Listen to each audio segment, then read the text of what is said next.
Porque é muito fácil, sabe, eu começar a apontar o dedo para as pessoas, dizer, não, a culpa disso é dele, a culpa disso é dela.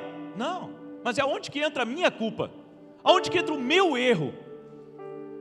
Sabe, se você entra por um lugar, e nesse lugar você não gosta do que você viu ali, a culpa é sua, porque você entrou. E agora você tem a responsabilidade, ou você permanece, ou você sai.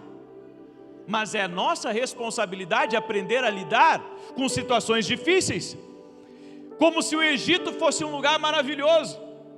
Mas não é incrível como nós esquecemos rapidamente como era pior antes da vida sem Jesus?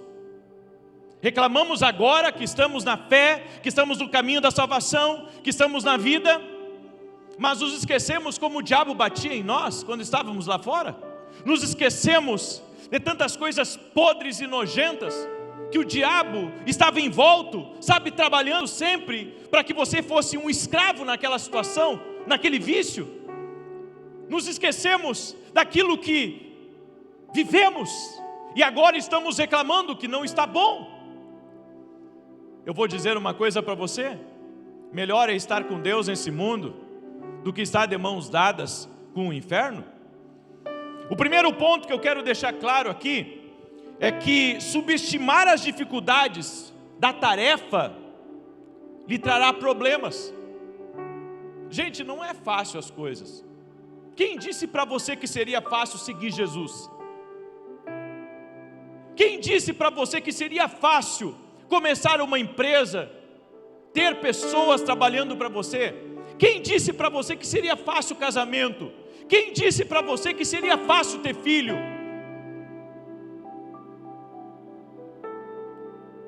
Filho não vem com manual, não é assim?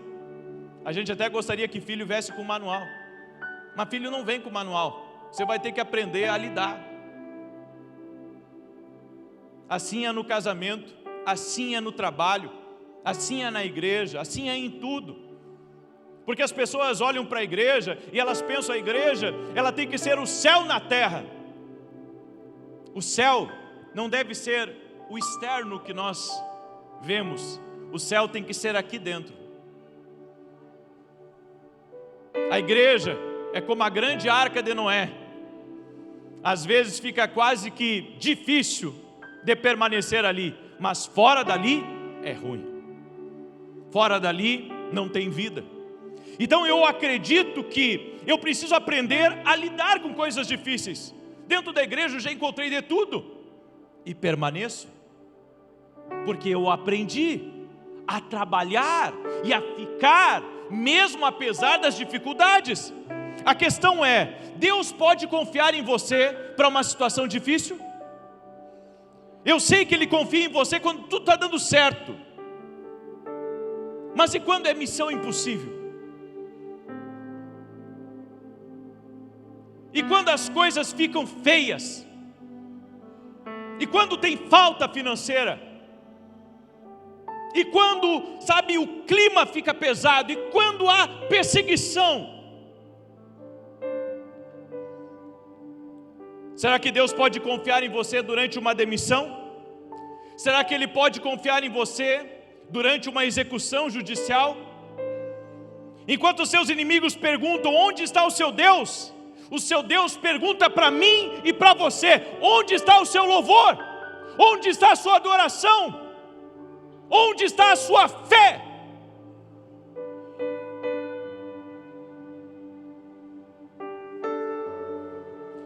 O que acontece quando Deus não se manifesta da maneira que você esperava, ou da forma como você esperava? Eu estou me perguntando se você entende o que eu estou falando aqui. Se fosse fácil, qualquer um conseguiria fazer.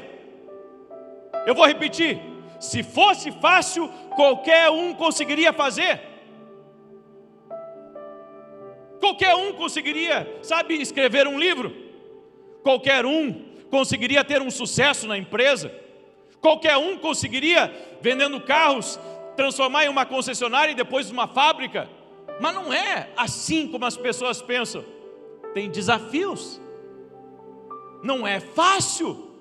Quantos de vocês entendem que tem desafios?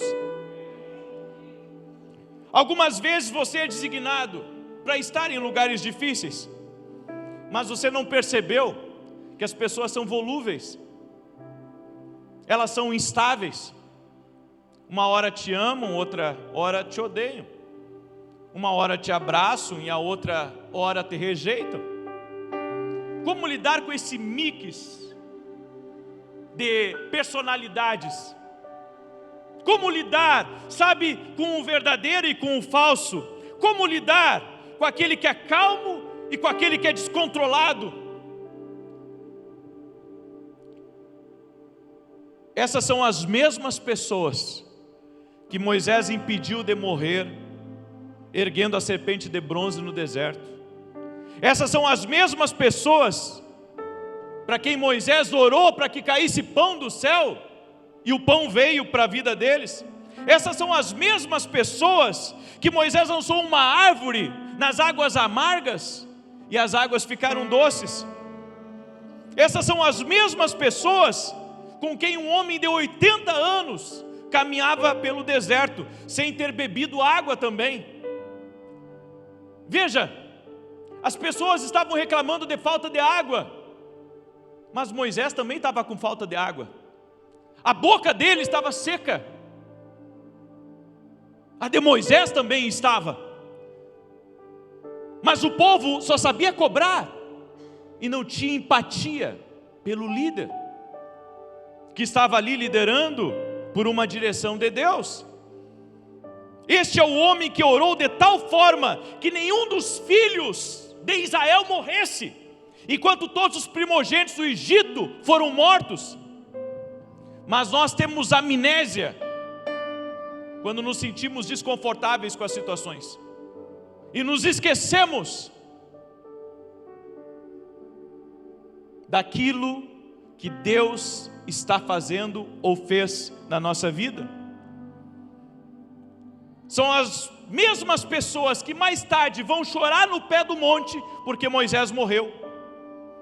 Divinizamos os mortos e crucificamos os vivos.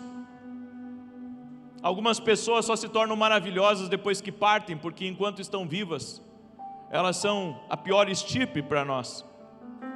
Meu Deus, só damos valor a elas quando não víamos, sabe, o vazio na cama. Eu estou falando da inconstância das pessoas. A obtenção da promessa não vai eliminar os problemas até a promessa. A promessa não virá sem problemas, obstáculos, contratempos, atrasos, traumas, adversidades. Você achou que ia comer figos e romãs sem estresse, e Deus diz: não, vai ter um estresse lá. Diga para a pessoa que está ao seu lado: tudo que você está entrando vai trazer um desafio. Queria eu poder dizer para os meus filhos: filhos, vocês não vão ter problema. Queria eu poder dizer, sabe, na vida vocês não vão ter nada de problema. Mas Jesus disse: no mundo vocês vão ter, mas tem de bom ânimo, eu venci o mundo. Todos no texto estão com sede, o povo está com sede, Moisés está com sede, e Deus ansiando pelos louvores do seu povo. Ele não tem nada para beber, além de reclamações, e todos no texto estão secos e ainda assim se movem. E aqui eu peguei uma palavra para mim, que apesar, sabe, da boca deles estar seca, eles continuavam a se mover no deserto. E eu quero que você aprenda esse princípio espiritual: você não é maduro até conseguir andar seco.